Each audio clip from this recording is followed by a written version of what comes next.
Ayun guys, papakita ko lang sa inyo guys kung paano ako gumawa ng budbud na suman. Sa Bisaya, budbud. Sa Tagalog ay suman. Kaya yan. Ayan guys, gagawa tayo ng suman na kamuting kahoy. Ngayon, magkatid na tayo guys ng kamuting kahoy.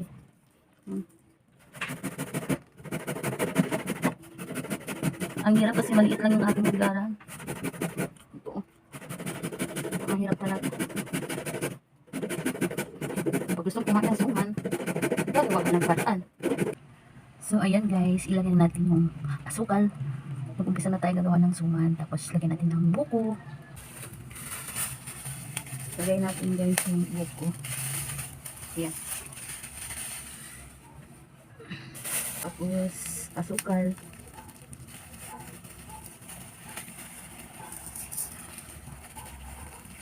Natin guys. Kalahati lang ang asukal. Guys, magbalot na tayo guys. Ayan guys, magbabalot na tayo. Ayan. Babalot tayo.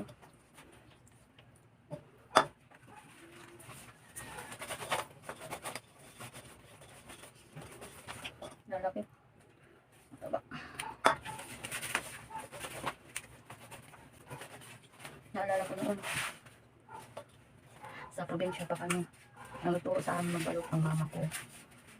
Kaya yan. Ayan. Saan siya? Ayan. Marami-rami na tayo nabalot.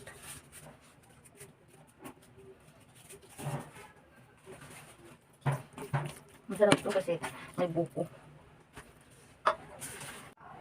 Ayan, magbabalot na tayo. Okay, magtatali na tayo ng suman. Okay, ito. Ang malalaki sa ilalim ilagay. Parang ano, tapos, yan, putulin lang ang dulo. Ayan, sapin na natin ng dahon saging parang hindi siya matuyo. Pag dumikit sa ilalim, siya yung malalaki. Lagay natin sa pinakailalim. Yan, salansan natin ng maayos. Ayan.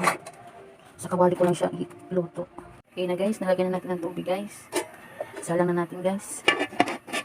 Ito na guys, yung suman natin guys. Ano nyo ba guys, sa probinsya? Ito ang pagkain namin. Pag wala kaming bigas, ito ang kinakain namin. Kaya doon ako sa mama ko natuto magbalot ng suman. Ayan, mainit pa guys, oh. Umuusok pa talaga siya guys, kakahango lang.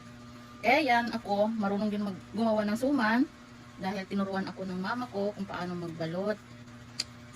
Oo, madali lang magbalot pero at least tinuruan kami ng aking mama kung paano magbalot. Ayan. Sarap siya guys. Ito guys ha, may ano to, buko. Yung pangsalad. I-try nyo guys, gumawa kayo. Masarap siya. Tsaka yung tamis niya, sakto lang. Ayan, tikman natin. Yan. Ayun guys, kitang-kita pa yung buko. Yung pangsalad na buko guys. Umuusok pa talaga siya oh.